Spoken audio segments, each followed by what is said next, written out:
अस्सलाम वालेकुम नाज़रीन, आप देख रहे हैं 44 टीवी। मैं आपका मेज़बान सरदार जवेद डोगर।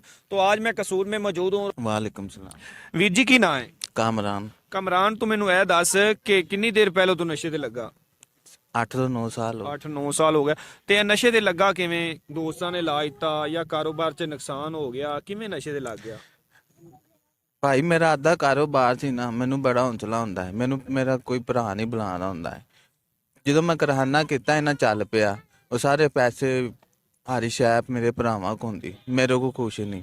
ਮੈਂ ਤਾਂ ਕੰਗਲਾ ਹੋ ਗਿਆ ਹਾਂ। ਜਦੋਂ ਤੁਸੀਂ ਕੰਗਲੇ ਹੋਏ, ਕਾਰੋਬਾਰ ਬਰਬਾਦ ਹੋ ਗਿਆ ਤੇ ਤੁਸੀਂ ਯਾਨੀ ਕਿ ਨਸ਼ੇ ਤੇ ਲੱਗ ਗਏ। ਹਾਂਜੀ, ਨਸ਼ੇ ਹੀ ਲੱਗ। ਤੇ ਕਿਹੜਾ ਨਸ਼ਾ ਕਰਦੇ ਰਹੇ ਹੋ?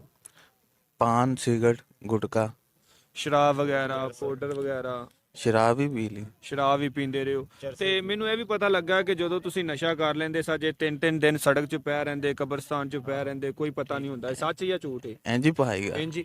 ਜਦੋਂ ਇੰਨਾ ਨਸ਼ਾ ਕੀਤਾ ਹੁੰਦਾ ਸੀ ਕਿ ਤੁਹਾਨੂੰ ਪਤਾ ਹੀ ਨਹੀਂ ਲੱਗਦਾ ਕਿੱਥੇ ਪਏ।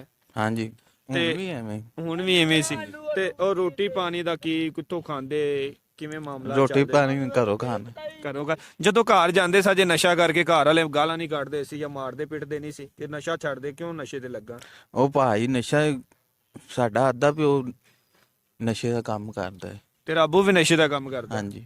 ਉਹ ਕਿਹੜਾ ਨਸ਼ਾ ਵੇਚਦਾ? ਬੂਟੀ ਦਾ। ਬੂਟੀ ਵੇਚਦਾ? ਹਾਂਜੀ। ਤੇ ਹੁਣ ਬੂਟੀ ਹੁਣ ਵੀ ਪੀਂਦੇ ਹੋ? ਹਾਂਜੀ, ਰੋਜ਼ਾਨਾ ਦੀ ਕਿੰਨੀ ਬੂਟੀ ਪੀ ਲੈਂਦੇ ਹੋ? 1-2 ਛੰਨੇ। ਅੱਛਾ, ਜਦੋਂ 1-2 ਛੰਨੇ ਪੀਂਦੇ ਹੋ ਤੇ ਕੀ ਮਹਿਸੂਸ ਹੁੰਦਾ ਹੈ? ਉਦੋਂ ਭਾਈ ਨਸ਼ਾ ਹੋਣ ਲੱਗ ਪੈਂਦਾ। ਨਹੀਂ, ਨਸ਼ਾ ਕਿੰਜ ਦਾ ਹੁੰਦਾ ਹੈ? ਮਿਸਾਲ ਦੇ ਤੌਰ ਤੇ ਉਹਦੇ ਨਾਲ ਤੁਹਾਨੂੰ ਕੋਈ ਸਕੂਨ ਮਿਲਦਾ ਹੈ? ਦਿਮਾਗ ਨੂੰ ਸਕੂਨ ਮਿਲਦਾ। ਦਿਮਾਗ ਨੂੰ ਸਕੂਨ ਮਿਲਦਾ।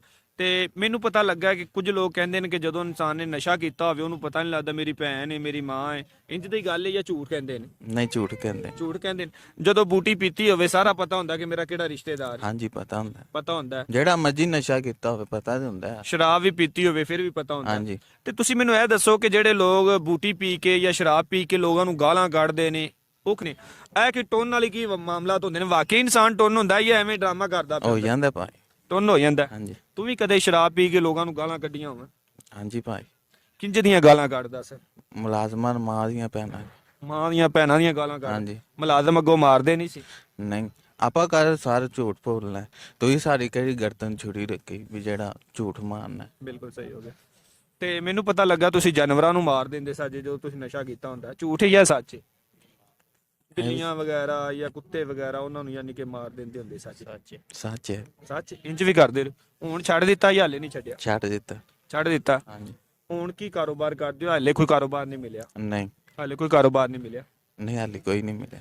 ਅਗਰ ਕੋਈ ਮਿਲਦਾ ਹੈ, ਕਿਸੇ ਨਾਲ ਨੌਕਰੀ ਕਰਨਾ ਚਾਹੋਗੇ ਜਾਂ ਕੋਈ ਆਜ਼ਾਦੀ ਕਾਰੋਬਾਰ ਕਰਨਾ ਚਾਹੋਗੇ, ਕੀ ਤੁਹਾਡੇ ਦਿਲ ਦੀ ਸੋਚ ਹੈ? ਨੌਕਰੀ ਜਿਹੜੀ ਵੀ ਮਿਲ ਜਾ, ਜਿਹੜੀ ਵੀ ਨੌਕਰੀ ਮਿਲ ਜਾ ਕਰ ਲਓ। ਕਰ ਲਓ। ਕਿੰਨੇ ਭੈਣ ਭਰਾ ਹੋ? ਅਸੀਂ 4 ਭਰਾ। ਬਾਕੀ ਸ਼ਾਦੀशुदा? 2 ਸ਼ਾਦੀशुदा ਹਨ। ਤੇ ਤੁਹਾਡੀ ਹਾਲੇ ਸ਼ਾਦੀ ਨਹੀਂ ਹੋਈ? ਨਹੀਂ। ਤੇ ਜਿਹੜੀ ਨੌਜਵਾਨ ਨਸਲ ਹੈ ਜਿਹੜੀ ਨਸ਼ਾ ਕਰਦੀ ਉਹਨਾਂ ਨੂੰ ਕੀ ਮੈਸੇਜ ਦੇਣਾ ਚਾਹੋਗੇ? ਨਸ਼ਾ ਕਰਨਾ ਚਾਹੀਦਾ या नहीं? नहीं भाई, नहीं करना चाहिए। जी नाजरीन, ये देख लें हमारे पास नौजवान मौजूद था। उसका कहना है कि जब मैंने नशे पे लगा तो मेरा यानी कि शूद का कारखाना था, कारोबार अपना था। जब वो बर्बाद हुआ तो मैं उसके सदमे में नशे पर लग गया। जब नशे में लगा तो नशे की लत ऐसी लगी कि 3-3 4-4 दिन सड़क किनारे लेटा रहता, मुझे कुछ पता नहीं चलता मैं कहाँ हूँ। मगर आप इसने नशे को छोड़ दिया है और नौजवान नस्ल को ये मैसेज देना चाहते हैं कि खुदा के लिए नशा, किसी भी किस्म का नशा हो, नशा तो नशा होता है, नशा नहीं करना चाहिए। नशा जो होता है इंसान की ज़िंदगी को बर्बाद करने के साथ साथ उसके ख़ानदान को भी बर्बाद कर देता है।